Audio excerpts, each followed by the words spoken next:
Beləliklə də biz bir balaca dala qayıtmalıyıq yenə. Belə bir hökm gəldi yenə ki, bax bu Əshab-ı Kəhf. Əshab-ı Kəhf 7 cavanın izi, 7 nəfər. Bu 7'nin hikmətini biz Nizami xəzinəsindən götürmüşdük ki, bu 7 ölkəyə varis qəhrəman, bu 4 gövhərin də sirrini açan Pəri Babil mələyi, keşikçisi Xarabat, Gəncəli qızına hamı heyran, hamı mat, bu cismani varlığın yalnız nəfəsdir canı, onunla yol gedir can mülkünün sultanı. Can mülkünün sultanı Allah'tır və bütün hökmlər qəlbdən gəlir və bu 7 Əshab-ı Kəhf, bu söz mənim yadımda qalmır heç vaxt. Əshab-ı Kəhf. Əshab-ı Kəhf yazdıq bura. Deməli, Əshab-ı Kəhf 7 oğlanın, gəncin sirri, gənc sözü xəzinə deməkdir, biz bilirik. 7 gənc. Sonra buradan biz o it ki bunların dalından düşür, biz bilirik ki atla it vəfalı dost olur, yəni bunlar piyada getmirlər, atlarla gedir və it də onların arxasınca düşür. Buradan da bir seyir meydana çıxır ki, yəni bunlar dağlıq yerlərlə gedib çıxırlar bu Naxçıvan tərəfinə, indi mən oraları bilmirəm, dağlıq tərəfdən yaxındır, qəlb belə deyir. Ya və bunların ora gedib çıxması, mağarada gizlənməsi, ondan sonra Naxçıvanın şəhərinin yaranması və də bir sir də var burada. Bu 7 ölkəyə varis qəhrəman, yəni 7 sirrə, 4 gövhərə, 7 gün və bir ayın içində, bir Allahın altında, bir ayın içində 4 həftəmiz var. Hər həftəmizdə 7 günə bərabərdir. Bax, bu sehirdə bu bölmə tarixi buradan meydana gəlmişdir. Qəlb bunu mənə belə söylədi. Təbii ki, mən bunu heç vaxt bilə bilməzdim. Bir ay Allah'ın varlığı vahid Allah'a bərabərdir. Vahid Allah'a bərabərdir. Bir ay və 4 həftə. 4 həftə, buraya yazaq ki, burada açılır həftə və 4 həftənin 7 gün yazaq sonra böyle 7 gün. Hər həftənin də içində 7 gün vardır. Bax, bu tarix bölgüsü buradan gəlib çıxmışdır. Bunu bilmirəm mən. Biraz dincəldim, mənə belə gəldi və belə də yazdım. Allah'tan gəldi. Təbii ki. Bugünə qədər heç mən bunu bilmirdim. Sizinlə bərabər bu gəldi ki, yəni bu həftə o 7 oğlanın, 7 gəncin sirri, gənc xəzinə deməkdir və 7 gəncin sirri izi bunu bölüşdürür. Bundan sonra bu il aylara bölünür. İndi ildə hardan gəlir onu deyə bilmərəm. Onu da 12 aydır. Onu da indi görək hardan çıxacaq mən bilmirəm. Bax, belə təqvim belə bölünür. Sonra biz dedik ki, geri qayıdıb Loğmanın fikrindəyik biz. Sonra mən bir də sizə bu Qurandan istat gətirdim ki, bu əlamətlər vardır. Mən bayaq 50 dedim, bilmədim. O 51-ci surədir. Bax, bura geri qayıdıb bundan öncəki fikirdə 50-ci surə dedim. 50-ci surənin 20-ci ayəsi, mən onu yanlış dedim. 51-ci surədir bu. Sonra baxdım ki, o vərəqi mən düz baxmadım, çünki oralar qara quradı. Bax, bir də bu yadımdan qeyd etdim ki, sizə bu haqda xəbər verim. Bəli, biz indi Loğmanın sinəsinə bir də qaydırıq, bir də o atanın evlada vəsiyyəti, nəsihəti olan yeri bir də Allah'tan gəldi ki, mən bunu bir də oxumadım. Yəni, belə bir hikmətin üstündən belə tez keçmək olmaz. Belə tez keçmək olmaz. Görüm, hardan başlayır oğlunu, özünü sevmir. Təbii ki, Allah Teala özündən razı olanı sevmir. Ama özündən razı olanı da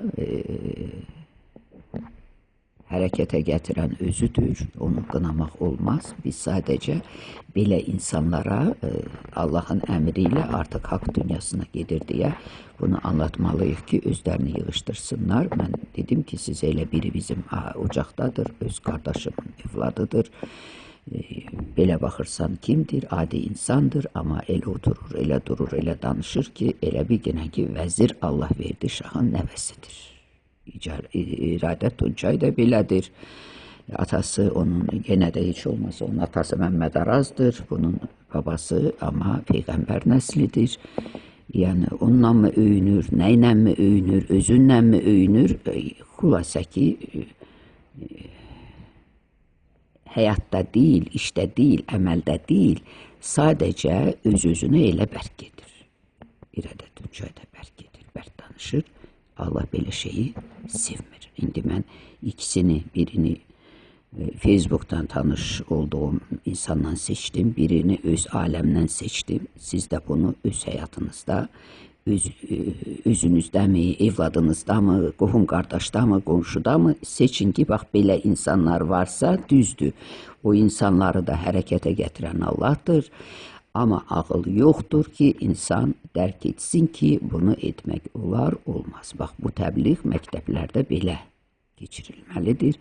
Hayküylə deyil, qışqırıqla deyil, zorla deyil, sadəcə sadə, sakit və nəzakət. İlk öncə nəzakətlə bunu təbliğ etmək lazımdır. Kim hayküy salarsa, qınaqla ayağa qalxarsa, bu da səhvdir, bu da günahdır, bu da belə kəsləri də Allah sevmir və bundan insana müəyyən cəzalar gələ bilir. Belə gecə, gündüz vaxtı bilik öyrənməlisiniz deyir. Mən deyərdim ki, hikmətli fikirləri, gözəl fikirləri sinənizə yığmalısınız. Alimlər ilə oturun, durun. Hər adam alimlə oturub dura bilməz. Heç alim özü bilmir ki, getdiyi yol nə yoldur. Əgər alimlər bilsəydi, alimlər haqqı söyləyə bilsəydi, alimlər biliklərini pula satmasaydı, təbii ki, bu xalq bugünə gəlib düşməzdi. Bunu mən yanlış bir fikir kimi qəbul eləyirəm.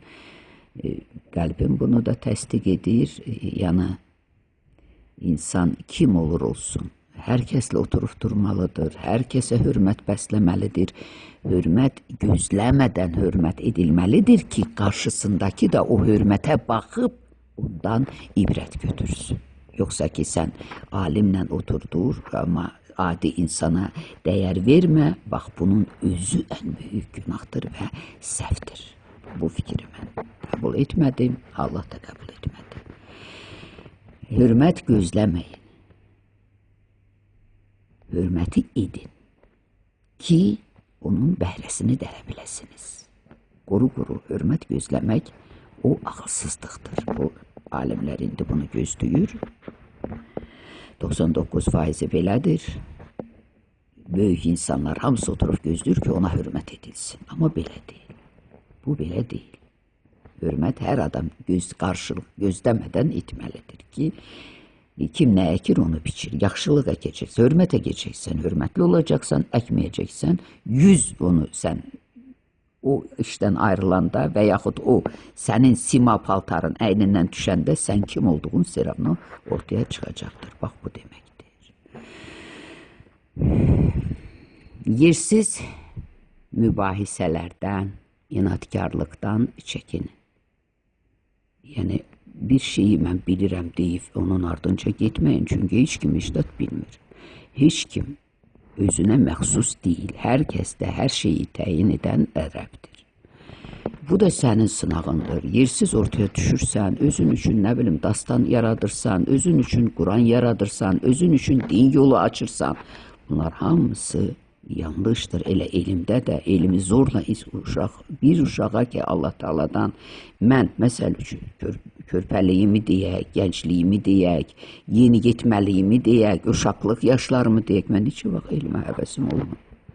Düzdür, mənə də zor tətbiq ediblər. Atam deyil, atam həmişə bunu şirinliklə mənə oxu, amma ay balam, bu insanın beynində bir şey yoxdursa, bunu nədər oxusun, gərək bu qəlbdən Allah Taala bunu artıq bu görürsünüz, hansı əyyamda mənə bu bilgi verilibdir. Amma mən ömründə bu bilgiyə həvəs göstərmərəm, amma görürsünüz, elə öz-özünə bu hikmətvari gedir, bu fikirlər dayanılmır. Çünki bu Allah'tan gəlir artıq bu. Vergi deyim, həqiqət deyim, mən buna həqiqət deyərəm, çünki vergi başqa şeydir. Vergi başqa şeydir. Vergi verilir, amma burada həqiqət açıqlanır, aşılanır. Burada vergi deyil artıq, burada həqiqətin özüdür, həqiqətin sözüdür. Bax belə. Yəni uşaqda əgər yoxdursa onu boğmaq lazım deyil. Çünki qismətdə varsa o hər hansı yaşda müəyyən yaşa gələndə onun qismətində nədirsə o yolu gedəcəkdir. Artıq bir şey budur. Mənim qonşum oxutdu, institut özü yemədi, institut qutardı. Bir evdə oturur, yəni erməni gülləsinə tuş gəldi oturdu evdə. O biri də institut qutarıb adi bir şoferdir, işləyir məsəl üçün bir yerdə. Yəni ki, görürsünüz, sən deməklə deyil, mən oxudub uşağımı filan eləyəcəm. Qismətdən artıq heç kimə heç nə verilmir. İndi bir diplomla öyünürsənsə, o öyünmək özü də böyük günahdır. Ona görə də deyir ki, özündən razı Allah adamları sevmir və elm insanı lovğa edir. Yəni bir balaca kağızın varsa, sən artıq lovğalanırsan. Bu da günahdır. Və yersiz söhbətlər, hə, mənim diplomum var, mən filanam, mən feşməkanam, amma sənin qabında heç zat yoxdur, onu anlamırsan, çünki nədir o, Çingiz Abdullayev demiş, sən sadəcə pulu veribsən ki, mənim qabımı doldurma, eləcə mənə kağız ver, bax, sən o kağızın sahibisən, amma sən bilik sahibi deyilsən, bax belə.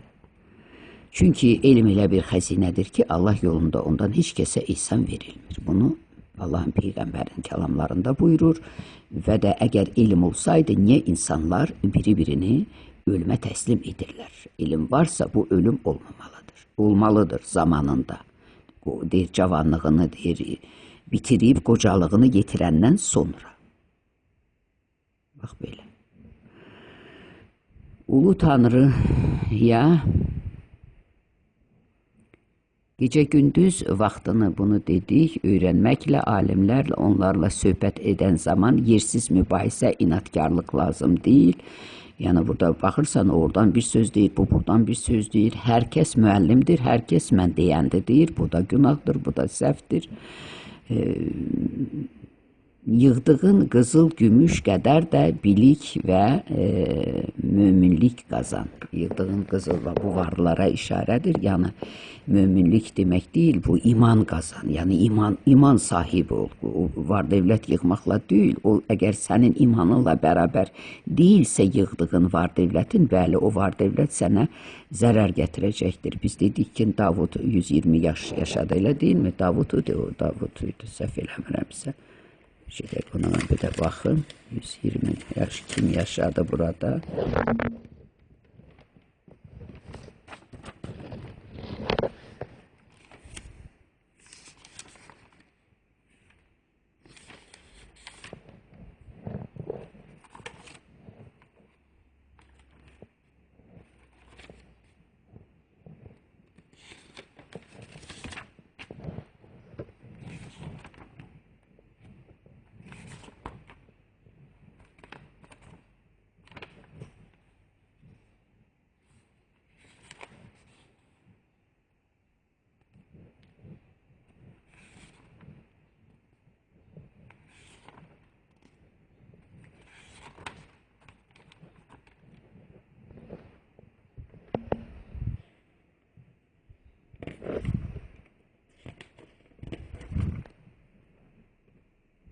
99 həyat yoldaşı olur.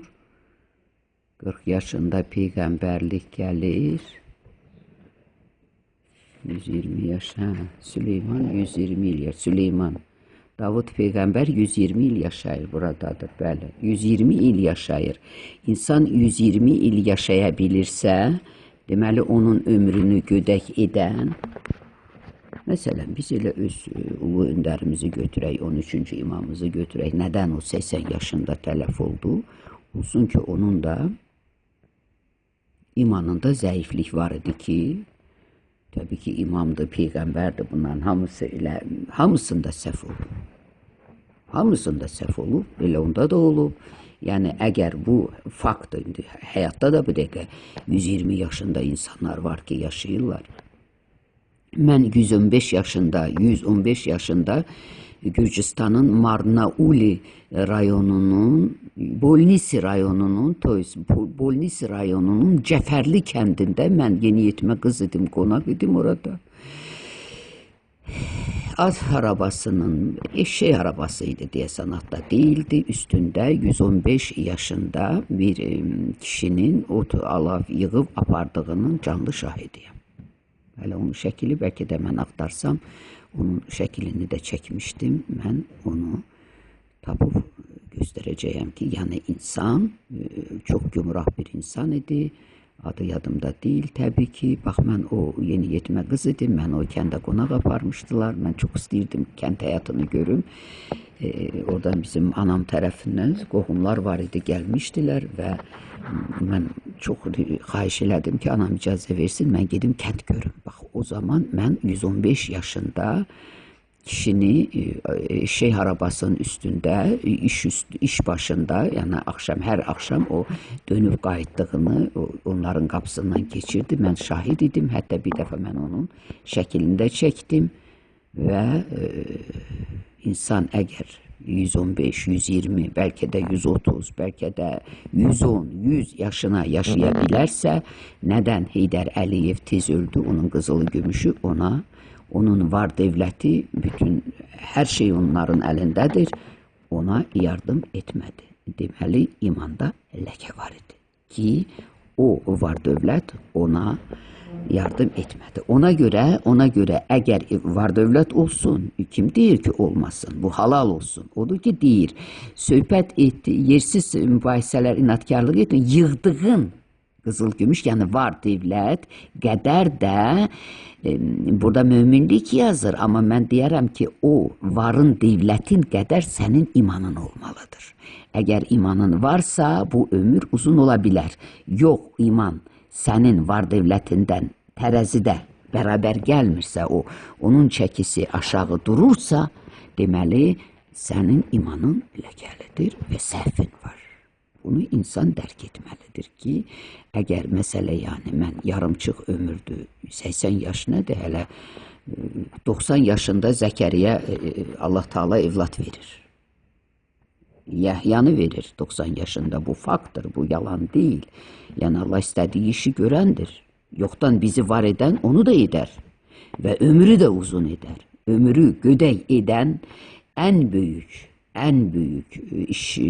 əməllərdən biri də imanda devlətə üstünlük verməkdir. Var devlətə daha çox üstünlük vermək, bəli, insanın imanını zəiflədə bilər. Buna diqqət etmək lazımdır. İmanda güclü olmaq lazımdır. Var devlətdə deyil. Bax belə.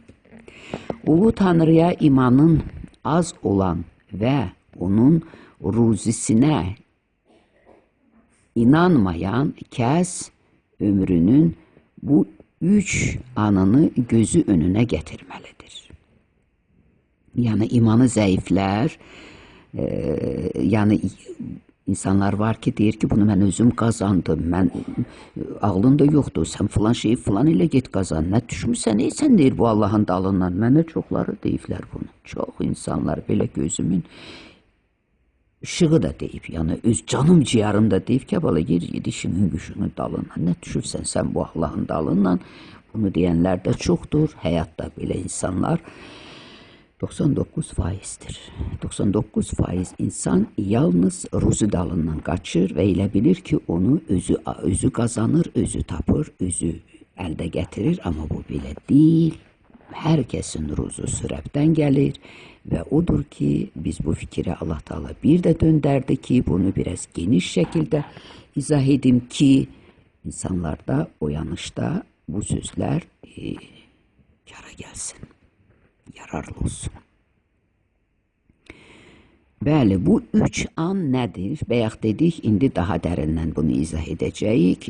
Gözünün önünə gətirməlidir ki, birinci mərhələ insanın ana bətnindəki günləridir. Bax, görürsünüz, 4 ayında ondan sonra uşaq ana bətnində tərpəniş yaranır. Uşağa can verilir. Bu canı ananın canından civə şəklində ayrılıb uşağa verilir, körpəyə verilir. Dünyaya hələ gəlməyən uşağa can verilir.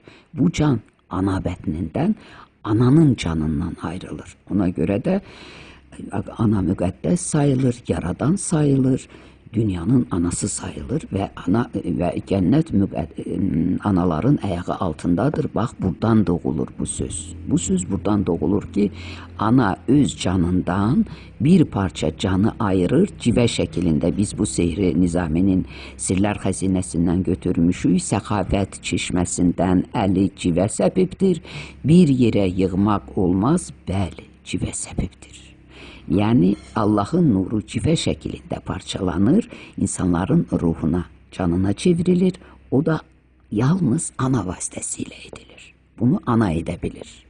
Ananın canından can ayrılır və evlada nəfəs verilir.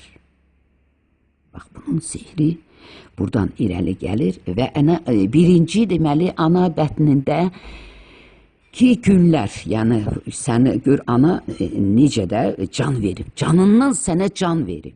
Savaq evlad, məsələ ki, böyüyür, anaya böyü eləyir. Bax, buna gəlir, bu ağır zamana görə, ağır yaşama görə bunu anlaya bilmir. Bu yazını da yazan Allah'tır, bu yazını da yazan Allah'tır. Biz neyək? Sınaq belədir, imtihan belədir. Ana bətnindəki günlərini yadına sal. Onu ana bətnində yaşadan mehriban Tanrıdır. Yəni, ananın bətnində, ananın canından canı civə şəklində ayırdı, evlada nəfəs verdi, can verdi. Bunu edən kim oldu? Allah oldu, Tanrı oldu, Ərəb oldu. Can Ərəbin özüdür və bu bölgünü də özü ruh vasitəsilə bölür. Bunu biz İncil'dən oxuduq, öyrəndik.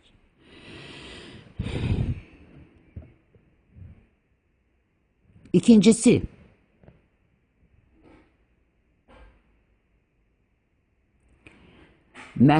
ikinci mərhələ insanın çağalıq devridir. Səxavətli Tanrı ananın döşlərindən 2 qapı açmaqla onun ruzisini verir. Görürsünüz, 2 qapı verir, 2 qapı açır. Bir qapı değil, 2 qapı açır. Yəni, ana nəyi varsa 2.50 sənə verməyə hazırdır, amma sən qayıdıb anaya unudursan ki, məni döşlərindən əmizdirən anaya qarşı qalxırsan və ona qıymamazlıq edirsən və ondan nə isə gizlədirsən. Belə uşaqlar az deyil həyatda, çoxdur. Əgər anadan nə isə gizlədirsənsə, əgər ananı əyaqlayıb üstündən keçirsənsə, bax bu, insan həyatda bir müddət yaşaya bilər, amma heç vaxt o tam xeyirlə qarşılaşa bilməz. Biz buna kəlamlarda yenə dönəcəyik. 3-cü mərhələ isə uşağın süddən kəsilmək devridir ki, ata-ana ürəyini bu vaxt uşağın yanında qalır ki, ürəyi uşağın yanında qalır ki, axı o hələ her şeyi yiyebilmez. Odur ki onlar en şirin tikelerini belə boğazlarından kesip körpeye yetiştirirler ki o əmələ gəlsin. O ayağa durabilsin, biraz ürəkli büyüsün. Bax, bunu ata-ana evlada verir. Bəzən isə elə olur ki, bu körpə büyüyərkən ömrünün həmin anlarını unudur və unudur. Ne ata-ananın hakkını verir, ne de ulu Tanrı'ya, Tanrı'nın belə insana, ananın da, Tanrı'nın da qarğışı gözlənilir. Amma mən qarğış sözünü qəbul edə bilmirəm. Sadəcə deyə bilərəm ki, ata-ananın, xüsusən də ana və Allahın, ananın və Allahın qarşısında imanı itirmək insanı